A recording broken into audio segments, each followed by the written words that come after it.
Hello, I have no voice. I don't feel very well. My wife's also been very ill, so there's been a bit of a gap between videos this week. But the wife's on the mend. She's home from hospital, so she's asleep, and I'm gonna have 20 minutes tinkering with the server. The reason being that the super long SATA cable that I ordered has turned up, so we can try that. I have actually tried it already. And I have a new SSD. So this is actually a refurbished 60GB. That's going to be my boot drive. And I have the Ubuntu installed now. I have been toying with going with Fedora or a raw Debian build, but I'm going to stick with, or Debian, I'm going to stick with Ubuntu server for now, just to experiment with the box, the actual machine. I'm probably going to look at maximising some memory. I'm going to order some DDR3 from China, but I want to just test some things out, sort things out. Now, I have got thermal compound to replace on the CPUs, reseat them, get me happy that they're there and everything's okay. Inside the machine is very clean, so we're doing quite well there. But voice permitting, we'll do this. The thing that hasn't turned up, so of all these things that turned up, I ordered some 3M command strips so that I could mount this inside the chassis. They just haven't turned up. I didn't pay a lot for them. I didn't think they were coming from far afield. It said UK seller, but clearly not. So this is the power bar that I normally use, and yes, it's a protected power bar, surge protected one here, and then as you can see, I've got a switch. There are switches on that one over there. The reason is I prefer to have the surge protected one between the two. It's a bit silly obviously because I have both power supplies on this server plugged into the same bar, but there's nothing I can do about that. There's only one ring main up here in the whole house, so they all have to go on that one ring main. So and unless I moved it to the garage where there are two mains, there's actually a feed for outside and a feed for the house that are completely separate fuses. I could do that, but either way, the whole house is only then one piece. Some bad news, and I need to get it back out of the bin. I thought this was a trusty USB caddy. It's been quite good to me. I've had it years, and it's just stopped working. So I have suddenly acquired a mechanical 2.5-inch drive that would fit in the case easily. This, of course, is a WD Black Scorpio. It's I think it's 250 gig. Yeah, it's a 250 gig Scorpio Black. This came out of a laptop, so I got a laptop. I think this was the original hard drive in my PC Specialist built laptop. So it's quite old now, October 2008 for that drive, but it is, as far as I'm aware, still a good drive. This, unfortunately, I thought this was brand new, so this is 60 gigabyte. This is actually a refurb. Now, I could have sworn I bought brand new. The brand new prices were between £10 and £12. So I'm not sure how I managed this, but we will put it in. We will run it on Smart. We will install Ubuntu. We'll sort of check out the drive from there. I'm not going to show you the screen today, but we need to do some preparation work. So the first step is a keyboard. There we go. So let's get in position.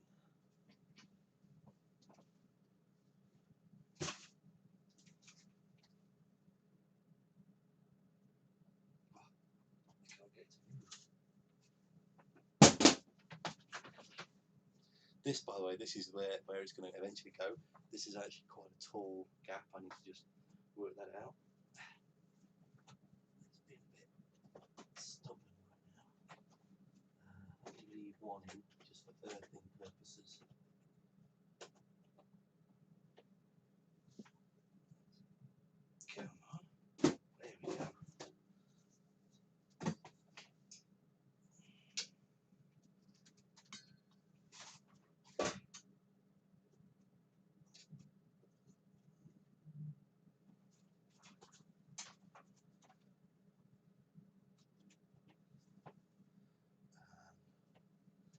USB stick in as well. Just like that. That's the SATA power cable. I've actually got one unwrapped here. So let's get the very long SATA cable.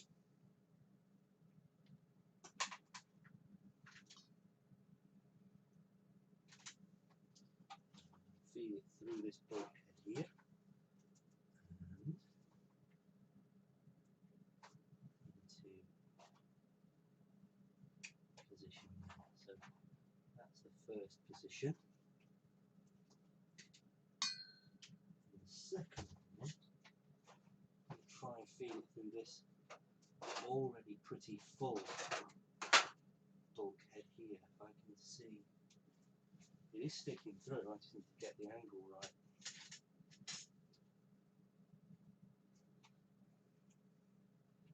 Because the connector is far larger. There we go. That's exactly where I wanted it, look. So my plan was to put the drive there. So I'd get 2 command strips, put one command strip here. So there's actually a hole here for the 2 upper and lower deck power supply. There's 2 above and below each other. If I put the boot drive there, that was pretty good. And it's also going to get a little bit of air going through this rear vent, I hope. So that's the first step. Second step is going to be, can I get the power there? Now that's not long enough. What I'm wondering is whether I can cut this bundle open and make it bigger. I hadn't thought about this, so this may be a very short video today. Let me see if I can cut this.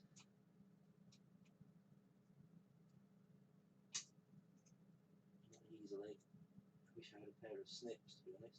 In fact, let's get the model making snips out.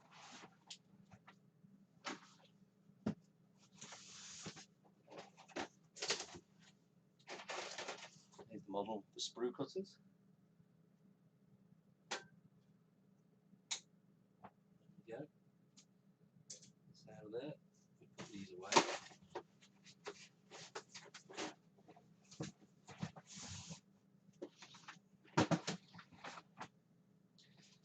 Now then, let's see what we've actually got. That's quite a long wire. Floppy connectors. So there's 3 Molex connectors going into the back of the backplate. If I slide the whole thing, if I do this. So we've got a spare Molex connector there that if I can get through that gap would be quite good. I don't think I can get it through the gap, unfortunately. Let me feed this back out.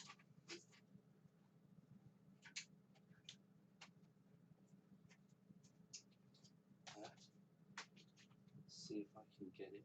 Oh, there's actually one there.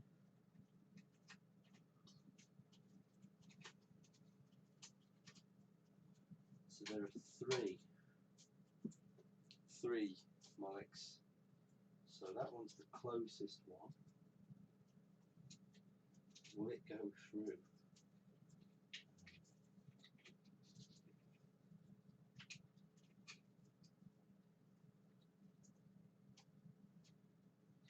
I don't actually know how to remove it out. These are screwed in, these handles, unfortunately.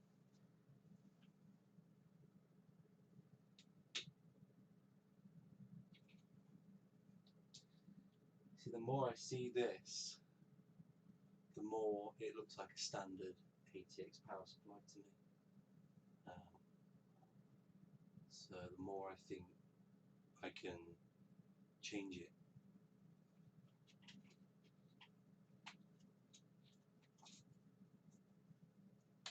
Get a finger through. That's smaller than that Molex connector, so I'm not going to get the Molex connector through, which is a real shame.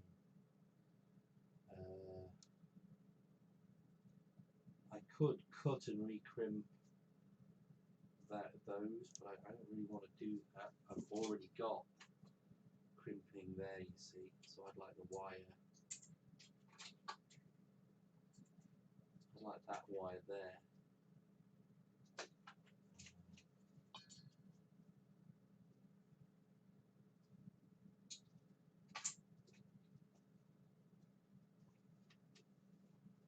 I don't know how deep that goes.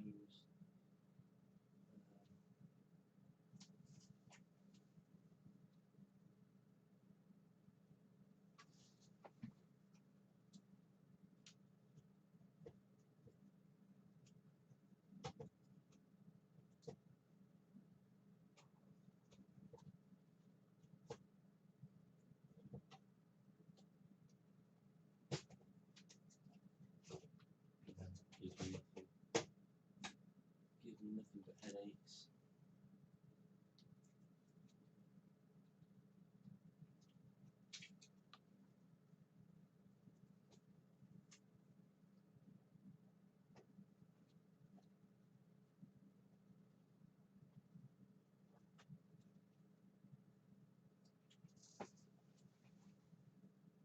There is actually another hole in the bulkhead lower down.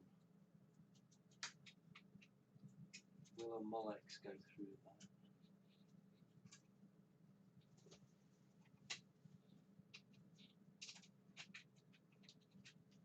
You know what? I think it might just go through there. Let's take these out of the way. Let's get that out of the way.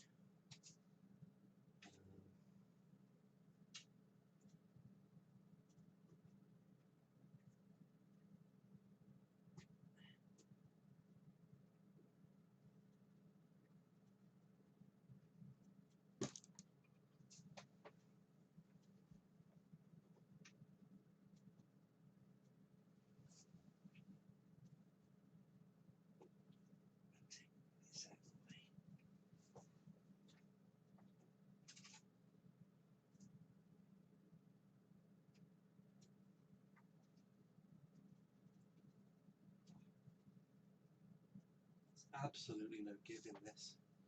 I'm going to have to cut those two straps.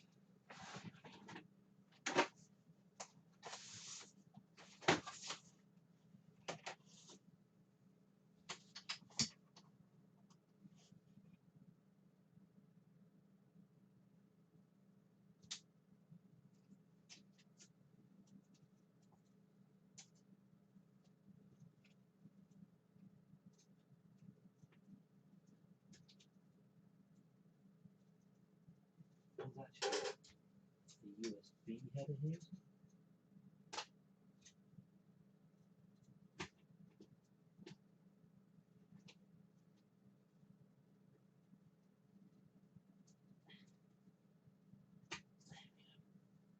Right, so they're up and out. Now can I push this through?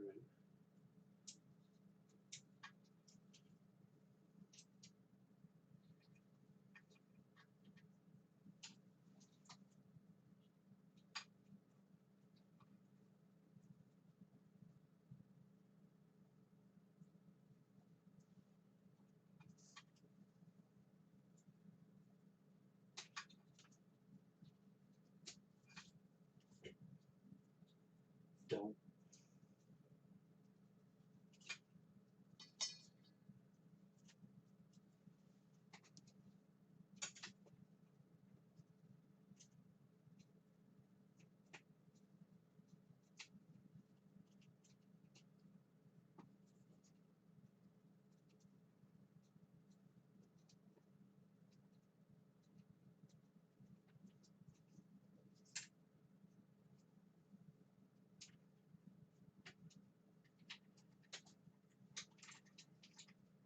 go.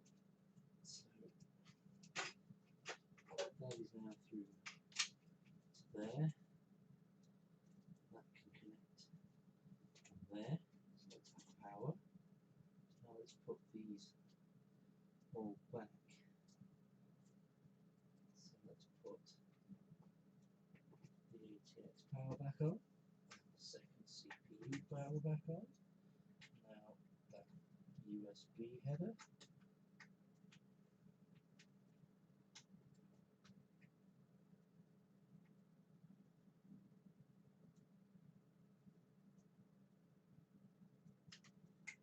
On. And the other 2-pin power connector. Just like so. Put our clean SAS breakout back on. So.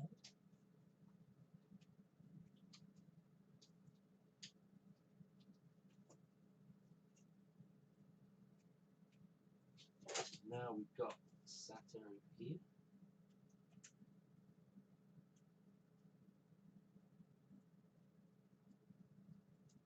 So for ease it wants to be halfway up. Now we can put cable in the upper hole, just like that.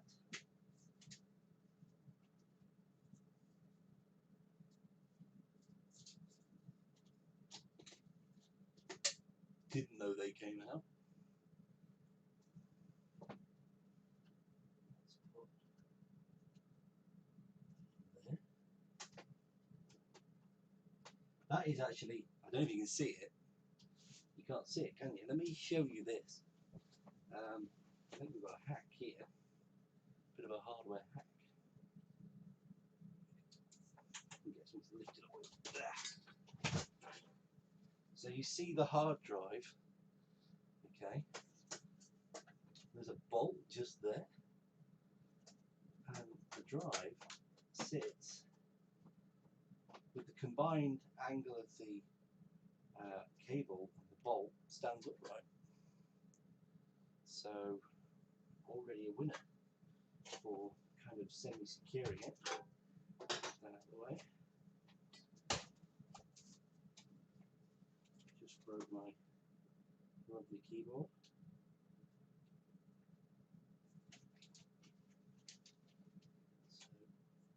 So these are now a bit loose, but I can live with that. See, garden ties are the bane of evil. Let me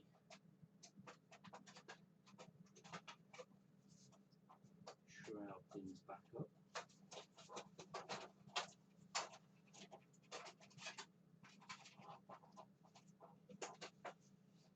Why would this sit?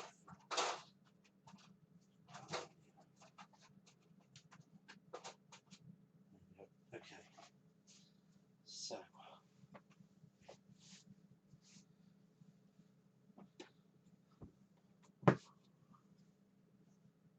going to use some masking tape to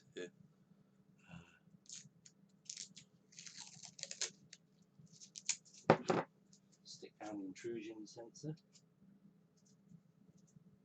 like that, and I'm going to give it both power cords.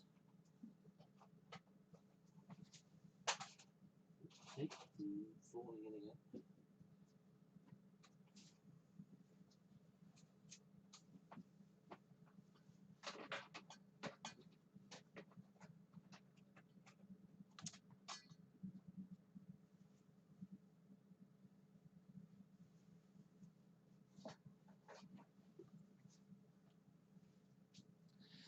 And we need to remove the drives at the front.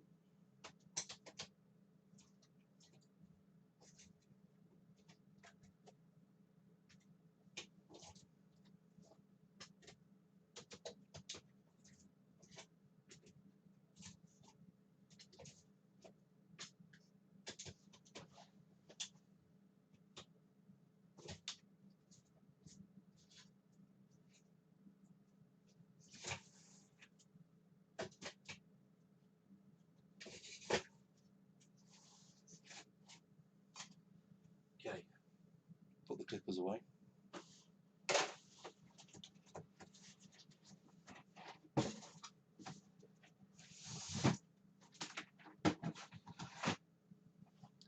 Now I'm going to see if it powers on. So change that.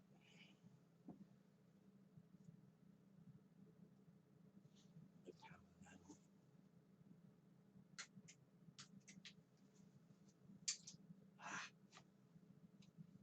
I'm getting rid of these, they're just falling back in.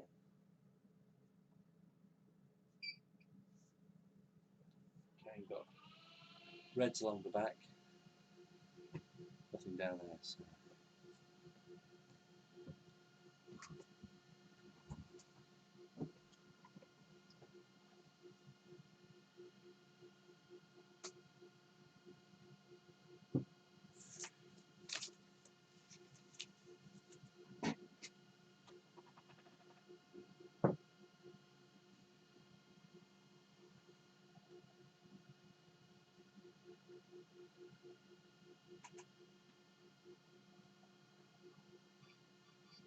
Beep, beep, beep.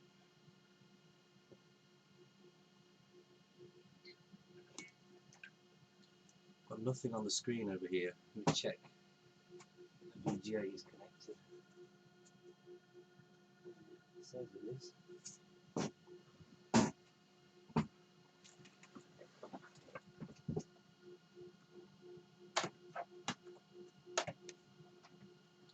The wrong one connected over here.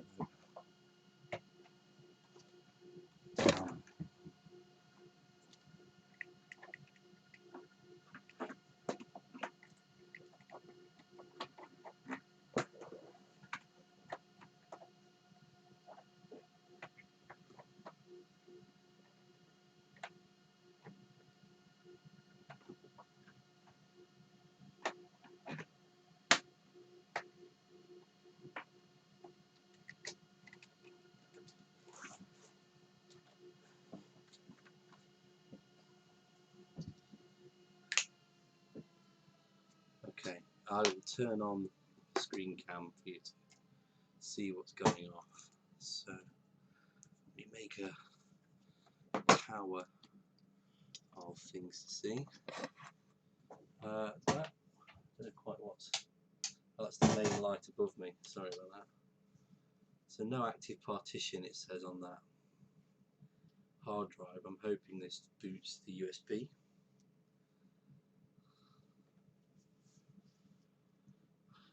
Oh, I've skewed everything over. A CPI error, namespace, Bionic Beaver, Deb CD.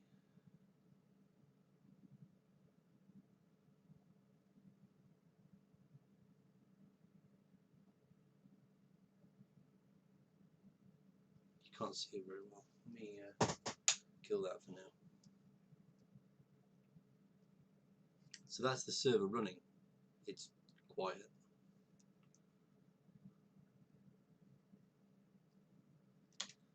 So this is the installation. Good old United Kingdom.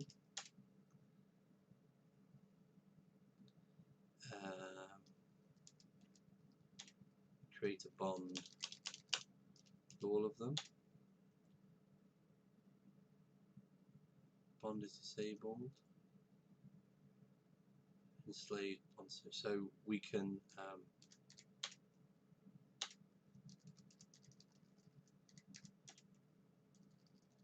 delete that for now. We'll have to sort it out later. We've only got one Ethernet cable going from the switch under the table to there anyway.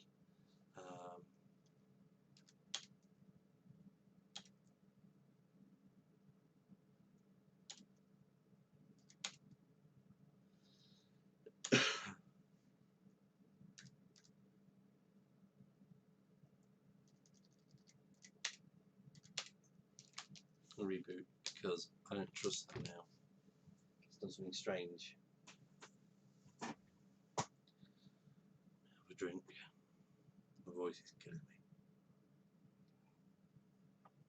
me. Go back to Windows.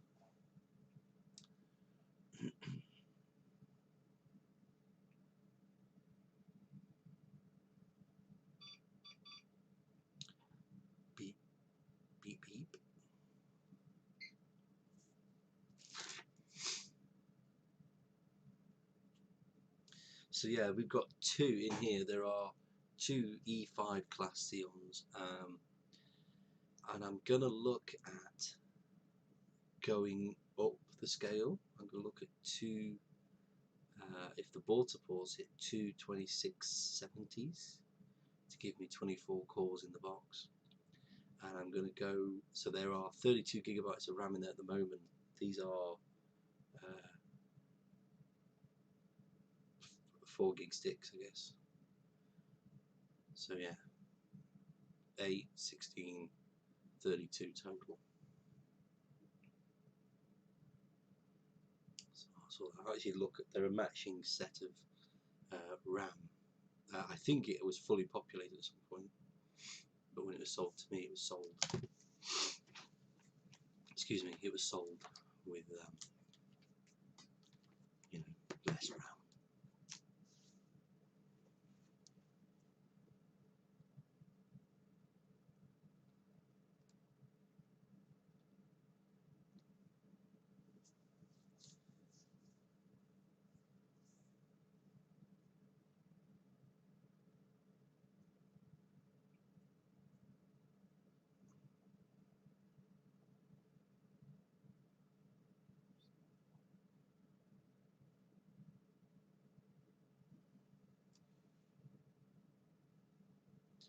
See, we've got all this snap stuff. This is where I'm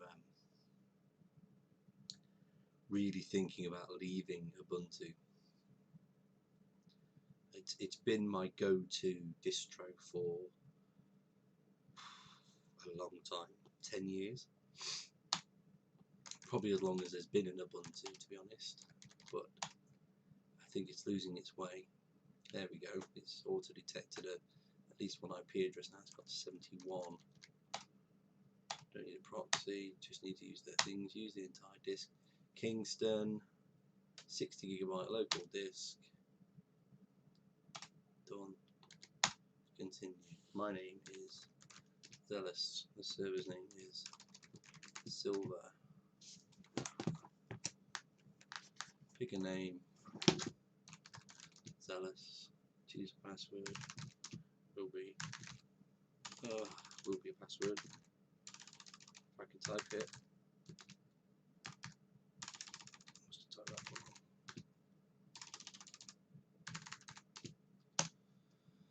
one. Yes, I've installed SSH. No, I don't want to import any entities.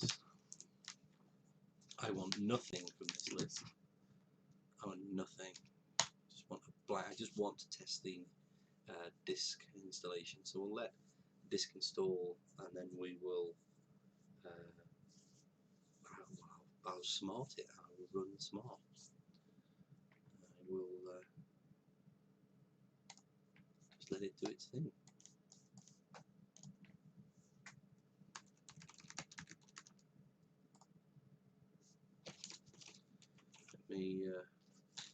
These are the packaging that the disc came in. Quite good packaging.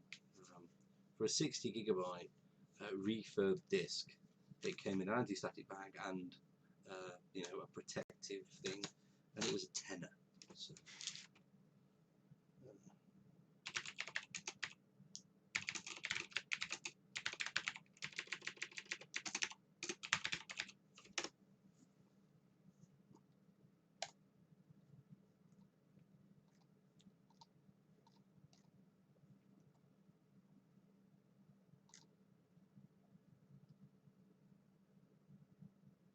So yeah, I'll get smart tools.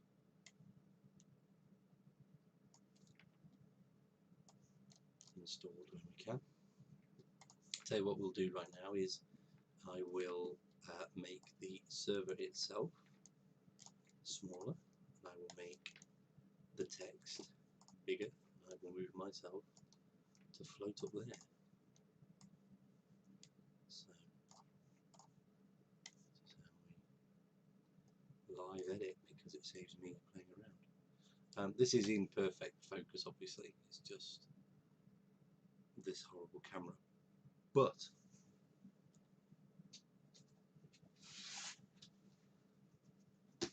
I've received this for review.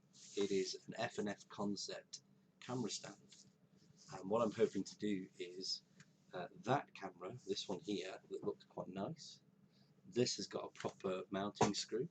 I'm hoping to use this to do that kind of screen capture. The other thing I've had to review is this HD video capture, but it won't capture VGA, so kind of stuff.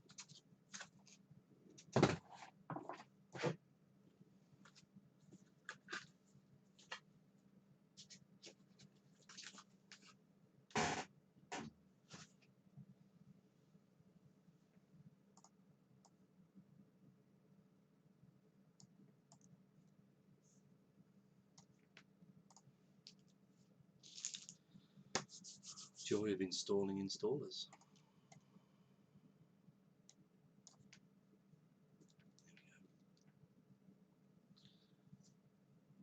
There we go.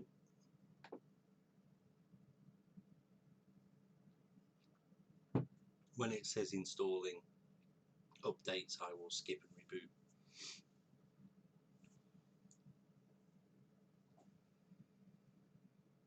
Yeah, so my wife's been really ill, so she, if you don't know, she's had breast cancer and a reconstruction, 5 operations, so we could cancel pain, and she got an infection in the breast that's been rebuilt, cellulitis, and then it just went wild, spread everywhere. So she's on very heavy antibiotics. She ended up on, she was going septic, she had sepsis, she had bacteria in her blood, and that sent her into delirium. She was extremely delirious. So on the Monday she was just ill. We went to see a GP, an out-of-hours GP, got antibiotics. Despite those antibiotics, everything got worse. She got septic, got sepsis. I took her to the emergency department Tuesday morning, so at 6 AM I was on the phone to a doctor. By 8 she was in the emergency department. We should have put her on blue lights, we should have called an ambulance apparently, but the healthcare advisor I was talking to didn't do that, didn't want to do that. So then we got to ED, did all the stuff there. She got IV antibiotics and then was moved to a special receiving ward at a different hospital, and finally was sent to the infectious diseases ward, which is Nightingale at the City Hospital in Nottingham. So we spent a couple of days there, and she's come home today. This is Saturday, and I am exhausted. Now I've got a sore throat. Now what they think is that the cellulitis infection she got was caused by a common streptococcal, so just a scratch on her skin, and they got in there and invaded. And of course, in true fashion, because it's strep, I've got a strep throat, as you can hear. It kind of, before they've even done the cultures, it kind of confirmed what was going on. Cancelling update, but it's taking forever. Tell you what, reboot, because silly. Let's take the USB stick out.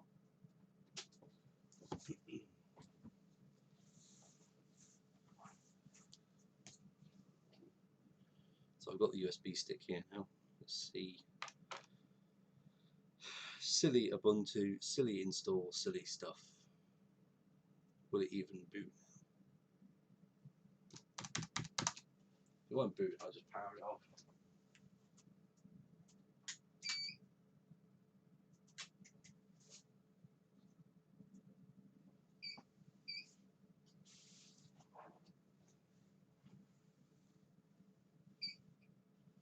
There we go.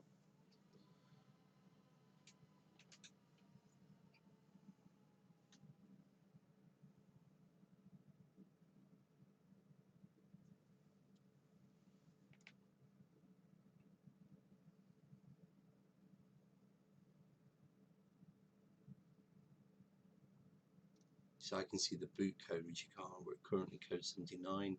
System initializing. There's what the dots are saying. System initializing.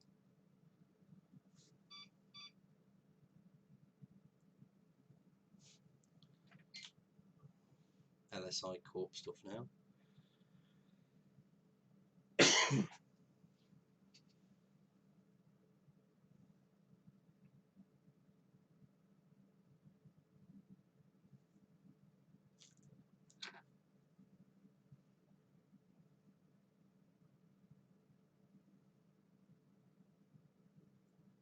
Here's the Supermicro.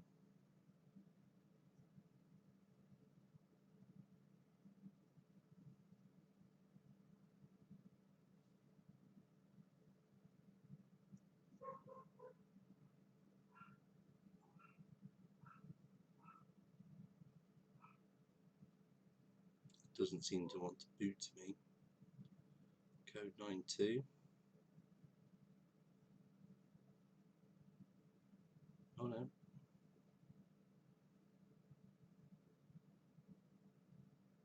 There we go.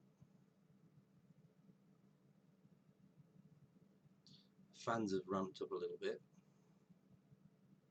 There we go.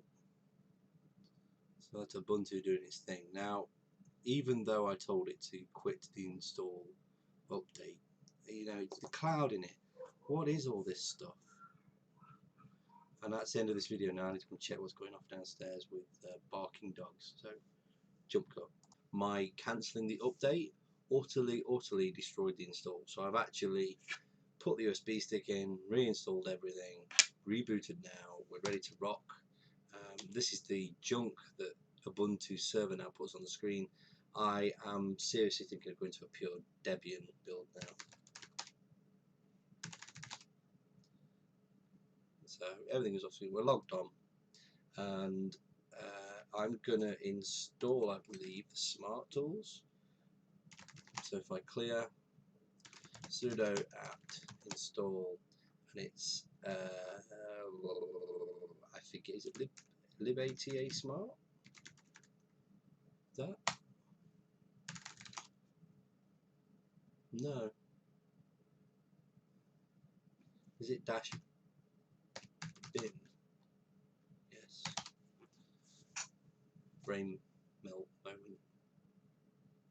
So now we will do sudo apt install smart mod tools. Yep.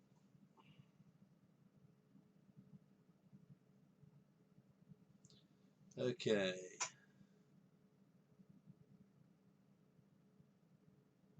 What? Mail? What's that got to do with smart mod? No configuration. I'm a bit perturbed by that, guys.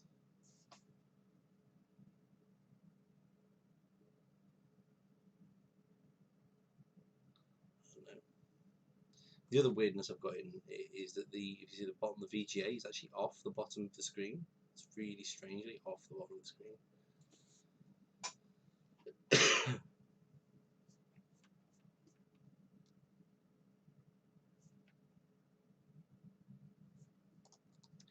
So we will do a SmartMon check. Okay, clear. So sudo smart ctl. I'll do an all check on dev sta. Okay, so this is the information out of that SSD, and we've got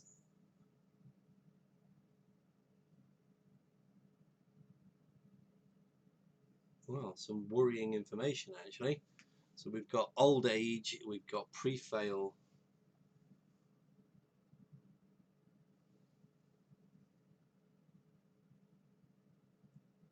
do not read scan remainder.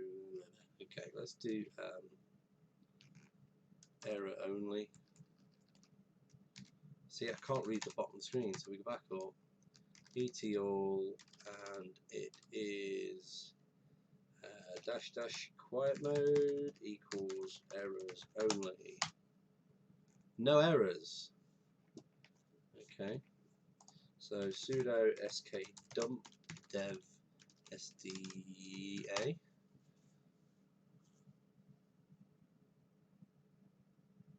So we've had a whole bunch of stuff.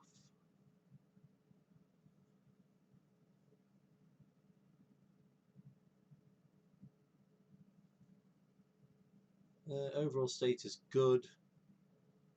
Average power per cycle 1.1 days. Power cycles 343. So the machine's been powered on. Sorry, the disk has been powered on 343 times, and it's been powered on for a total of 1.1 years. So it's not actually an ancient disk. To say I got it for a tenner, that's not bad. So what I'm going to do is just go through my log. I normally do this with the GNOME disk utility, but what I'm going to do is do it with the server.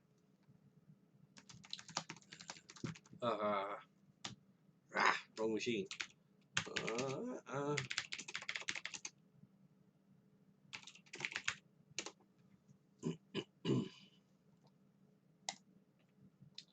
So I want to run full F disk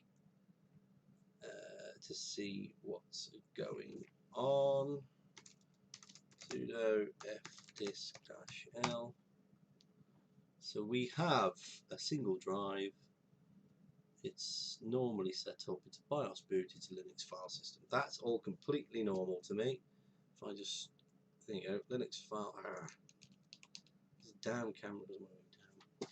So what we're going to do is, have I definitely got bad blocks installed? I have got bad blocks installed. Sudo bad blocks -v dev SDA1,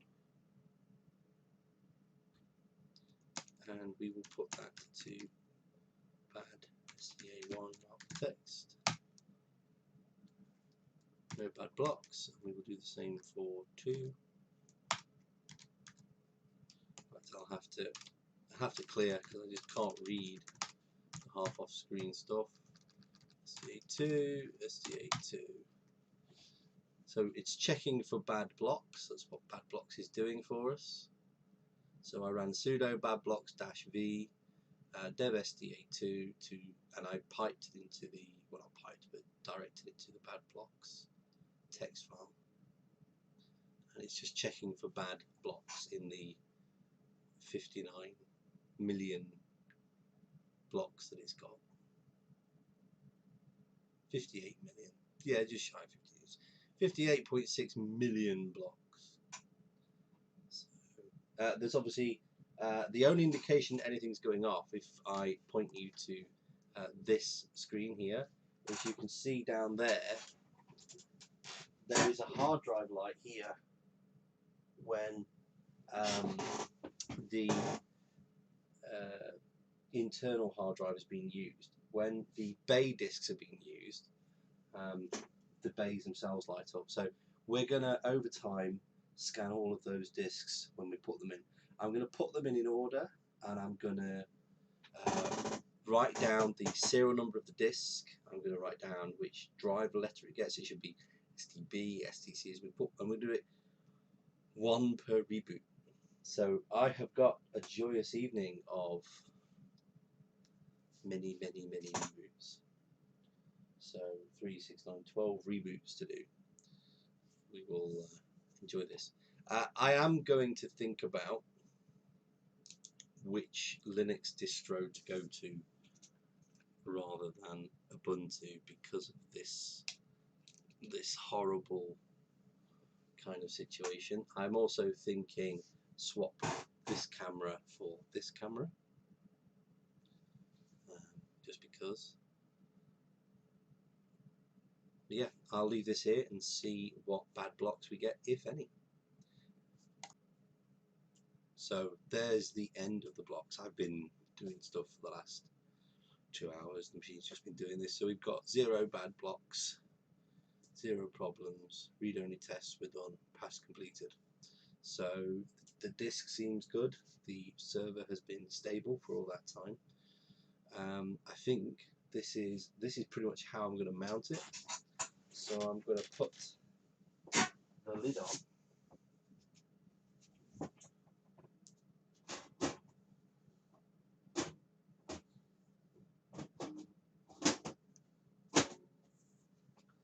And there we go.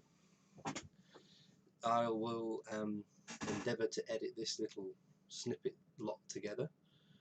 If anything needs re-recording for sound, I'll just have to dub it over. But other than that, that's tinkering for this box, part 2. The next time I'll work out a scheme of doing the discs, and we'll start cataloguing the discs.